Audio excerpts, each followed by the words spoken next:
Madam ఇప్పటి వరకు కూడా మీరు బయటకు వచ్చి ఇంత గట్టిగా మాట్లాడింది లేదు. నాకు అంత బాధ వస్తుంది. మా భర్త చనిపోయిన బాధలో ఉండే కూడా ఏ రోజు కూడా కల్పించుకోవాలా మాట్లాడాల.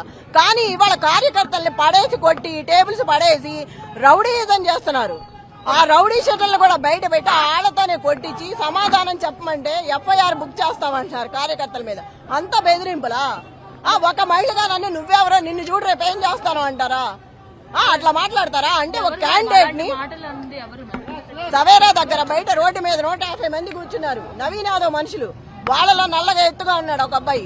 రేపు చెప్తాను ఈ సంగతి అన్నాడు. ఏం చేస్తాడు? ఏం చెప్తాడు? ముందు నుంచి అనుమానం వ్యక్తం చేస్తా ఉన్నారు. 4 గంటల నుంచి 6 గంటల వరకు రిగ్గింగ్ జరుగుతుందని కూడా అనుమానం వ్యక్తం చేస్తారు. ఎలా? ఆల్రెడీ స్టార్ట్ అయింది. చచ్చిపోయిన వాళ్ళ ఓట్లు పైన ఫేక్ అంటించి ఫోటో మీద ఫోటో అంటించి వేరే వాళ్ళని తీసుకొచ్చి ఏపిచ్చేస్తున్నారు. ఆల్రెడీ నా ఇంట్లోదే ఉంది. మా ముసలావిడ చచ్చిపోయిన ఓటు ఆల్రెడీ వేసేశారు. చనిపోయిన మనిషి ఓటు ఎట్లా వేస్తారు? ఆ ఫోటోలు అంటించి ఆ ఫోటోలు కూడా ఆ యూత్ ఫోటోలు తీసేసి వేరే అంటించి దాని మీద అదిగో కనపడుతుంది అంటించి కూడా తీసుకొచ్చి వాళ్ళతో వేపించి పంపించారు.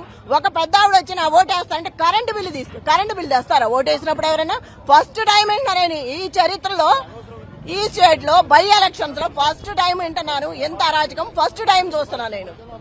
ఒక మహిళగా నన్ను ఇంత ఇబ్బంది పెట్టి ఏం చేసేది?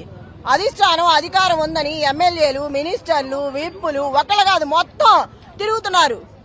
అంత కసేంటి, అంత పగేంటి అంటే ఓడిపోతారని భయంతోనా? ఒక ఓట్లు లేవని ముందు నుంచి ఎలక్షన్ కమిషన్ చెప్పింది. కానీ ఇప్పుడు ఓటర్ ఐడి కార్డులు అవన్నీ కూడా బయటపడ్డాయి.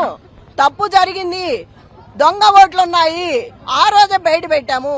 వెళ్ళి ఇచ్చొచ్చాం కూడా కంప్లైంట్. ఇవాళ కూడా ఇచ్చాము వెళ్ళి.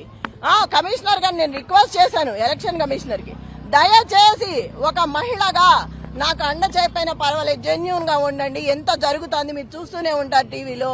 ఎంత అరాచకం చేస్తున్నారో గమనించి చెప్పండి అని చెప్పాను. నేను రిక్వెస్ట్ చేసి అడిగా నేను.